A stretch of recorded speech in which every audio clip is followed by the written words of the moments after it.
Sebuah kelompok jurnalis berada di balik bocornya belasan juta dokumen rahasia yang memuat nama sejumlah tokoh besar penggelap pajak. Reza Ardiansah menemui wartawan yang terlibat dalam investigasi Panama Papers. Ia berbagi kisah tentang rumitnya penggalian bukti dan resiko mengungkap kebenaran sebuah skandal finansial terbesar dalam sejarah jurnalisme. Berikut liputan Reza Ardiansah. Pertengahan bulan April, ribuan demonstran menuntut Perdana Menteri David Cameron mundur. Protes ini mencuat menyusul terungkapnya nama ayah Cameron dalam sebuah data bernama dokumen Panama. Sementara itu di Islandia, pangkal perkara serupa berbuah beda. Meski sempat menyangkal, Perdana Menteri Sigmundur David Gunnlaugsson akhirnya mengundurkan diri karena namanya tercantum di dalam dokumen Panama. Süddeutsche menjadi penyampai pertama sebuah data berkapasitas besar. Koran asal Jerman ini kemudian meneruskan bocoran yang mereka terima ke International Consortium of Investigative Journalists atau ICIJ. Sebuah konsorsium atau kumpulan ratusan wartawan dari seluruh dunia. Ada yang namanya offshore leaks, itu data yang muncul tahun 2013 dan itu sudah ditaruh oleh ICIJ di website dan bisa diakses oleh siapa saja. Dari Indonesia, Filipus Parera menjadi satu dari 4 jurnalis yang punya akses ke data dokumen Panama. Redaktur pelaksana desk investigasi majalah Tempo ini mengisahkan, tidak sembarang wartawan bisa melihat isi dokumen sebesar lebih dari 2 terabyte ini. Untuk masuk ke database ICIJ itu ada beberapa prosedur yang harus kamu lakukan supaya tidak sampai meninggalkan bekas ketika kami tinggalkan database-nya, begitu-begitu. Melalui situs ICIJ pada awal April lalu, terungkap data tentang 12 kepala negara yang terkait dengan upaya penggelapan pajak. Bundel data sebanyak 11,5 juta dokumen ini juga mengungkap nama 29 miliarder dan 143 politikus, termasuk dari Indonesia. Ada 899-an ya, 900-an nama di situ, itu yang secara jelas terkait dengan pendirian perusahaan. Jadi mereka itu pasti shareholders, beneficiary owners atau direktur. Nama-nama yang diperoleh berasal dari akta pendirian perusahaan, paspor, hingga salinan surat menyurat. Dokumen-dokumen ini mengungkap keberadaan perusahaan cangkang yang dimiliki warga negara Indonesia. Perusahaan cangkang? Cangkang, jadi kan istilahnya kan shell companies. Ya, jadi perusahaan yang dibuat untuk melindungi atau menutup-nutupi pemilik aslinya.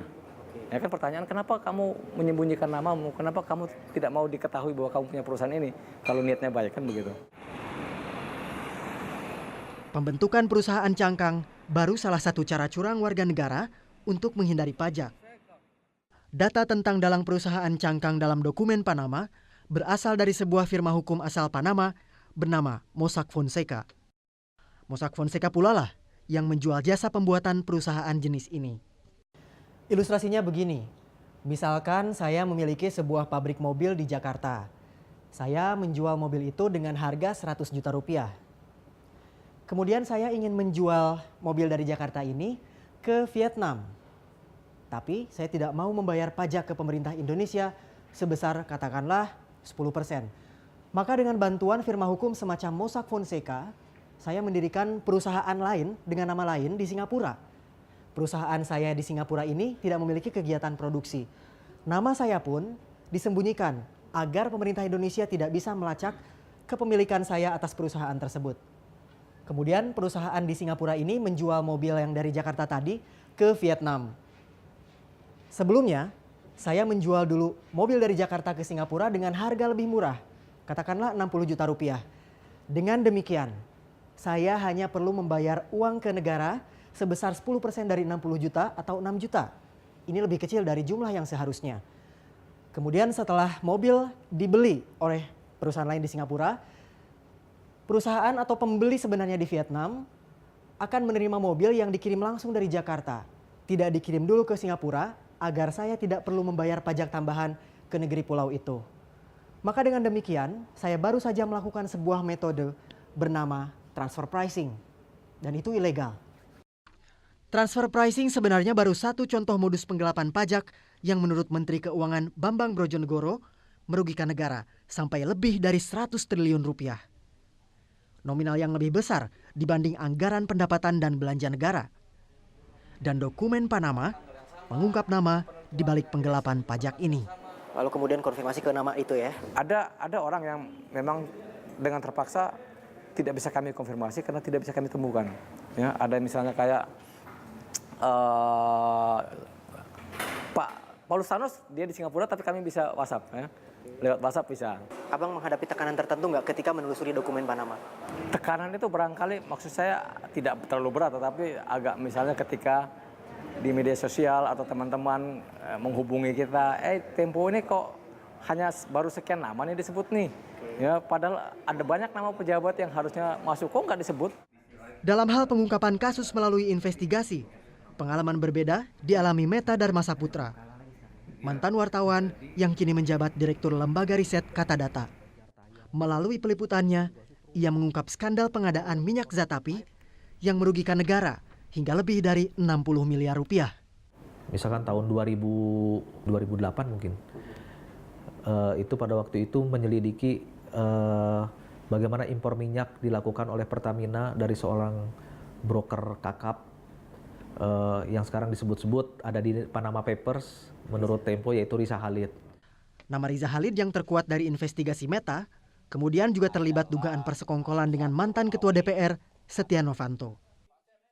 Nama pengusaha yang memiliki sebuah pusat perbelanjaan di Jakarta ini juga muncul dalam dokumen Panama.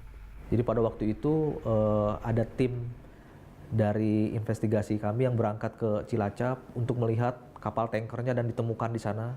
Tapi memang pada waktu itu disepakati jangan sampai naik ke kapal tanker itu karena akan membahayakan nyawa kan. Tapi setidaknya sudah menemukan bukti bahwa di sana betul ada kapal tanker yang sedang memuat impor minyak itu. Peliputan Meta dan timnya dilakukan selama 5 tahun.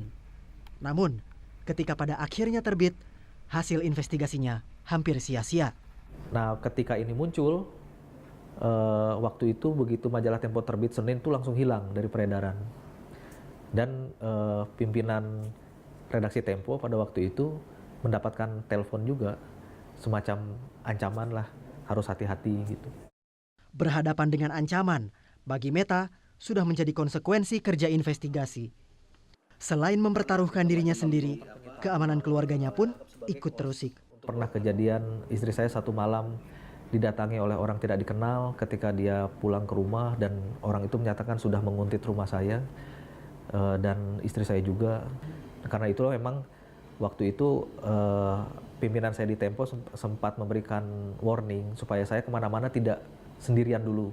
Senada dengan Meta, Philip yang telah belasan tahun menjadi wartawan terkadang juga mengalami hal serupa. Namun ia dan rekan kerjanya tidak pernah berhenti. Atau teman misalnya Bagja Hidayat ya, ketika investigasi tentang kasus pembunuhan seorang arkeolog di Jogja, Herlambang, Bagja ke Jogja, dia tinggal nginap di hotel gitu, dia merasa kok ada orang laki-laki tinggi besar kekar itu selalu ikutin dia. Nah, tapi kebetulan karena dari sini sudah dirancang, dia pesan 2 hotel, ya dia booking 2 hotel, jadi ya dia masuk sebentar, keluar pura-pura mau cari makan, tapi dia kemudian pindah ke hotel yang satunya. Nah, sehingga orang ini kemudian kehilangan jejak. Meta dan Philip setidaknya lebih beruntung dibanding 8 orang wartawan yang terbunuh ketika bertugas. Hingga saat ini, pengusutan gugurnya para wartawan ini belum juga berlanjut. Pekerjaan investigasi ini kan mengungkap skandal. Jadi orang-orang yang memiliki skandal tidak suka dengan wartawan yang melakukan pekerjaan investigasi. Jadi bisa kita lihat wartawan-wartawan yang terbunuh itu biasanya terkait dengan pekerjaan yang mereka lakukan. Saya menemui Ketua Dewan Pers yang baru menjabat selama 1 bulan, Yosep Adi Prasetyo. Menurutnya, tongkat estafet penyelesaian kasus kematian wartawan berada di tangan kepolisian. Dan dia pergi kameranya turun gini, dapatnya kaki semua. Ini menunjukkan bahwa pembunuhan jurnalis di Indonesia masih punya impunitas, punya kekebalan, dan aparat penegak hukum tidak mampu untuk mengungkapkan siapa pelakunya dan membawa ini ke pengadilan. Di tangan penegak hukum pula, jaminan rasa aman narasumber peliputan juga berada. Karena narasumber yang mengungkap dugaan kejahatan atau whistleblower berperan vital dalam sebuah investigasi. Dalam Panama Papers ini, yang jadi whistleblower orang dalam Mossack Fonseca. Saya menduga harusnya orang dalam, ya.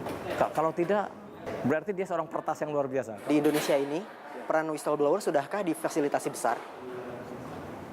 Kita ada lembaga perlindungan hukum ya sebenarnya. Indonesia memiliki Lembaga Perlindungan Saksi dan Korban (LPSK) untuk menjaga keamanan dan kerahasiaan seorang whistleblower. Namun menurut Joseph, keberadaan LPSK saja belum cukup. Tidak cukup lembaga pelindung. Kita tahu bahwa di Italia atau di Amerika, kasus-kasus yang melibatkan mafioso itu bisa diungkap karena peran whistleblower. Nah, di sini whistleblower masih tetap dihukum. Atau kalau tidak, dia menjadi saksi mahkota untuk kasus yang lain, dan dia sendiri adalah tersangka. Pengungkapan sejumlah kasus pelik seringkali mencuat melalui jurnalisme investigasi. Karenanya, wartawan sejumlah negara membentuk kelompok investigasi. Di Filipina, ada Philippine Center for Investigative Journalism. Wartawan Korea Selatan membentuk the Korea Center for Investigative Journalism. Sementara negara-negara Arab memiliki Arab Reporters for Investigative Journalism. Saya dan kawan-kawan dari beberapa kawan lah membentuk namanya jaringan Indonesia untuk jurnalisme investigasi. Nah, diharapkan jaring ini nanti akan menjadi semacam tempat untuk bisa ada sebuah jaringan kerjasama antar media, antar NGO, kemudian whistleblower atau bahkan publik siapapun bisa bekerjasama mengungkap kasus-kasus besar. Menurut saya sih investigasi oleh wartawan-wartawan di pusat ya yang dekat dengan kekuasaan itu sekarang cenderung lebih aman karena orang lebih mengerti sekarang, orang tidak mudah terjebak. Tapi yang saya justru khawatirkan itu teman-teman wartawan di daerah. Di daerah itu relatif media yang ada sangat lemah, wartawan juga jumlahnya sedikit, penguasa sangat kuat. Caranya tadi ya pemerintah harus Pemerintah tidak sensi, kemudian masyarakat juga menghargai pekerjaan wartawan. Upaya penyelamatan hutan tumpuan dunia. Sesaat lagi di 360.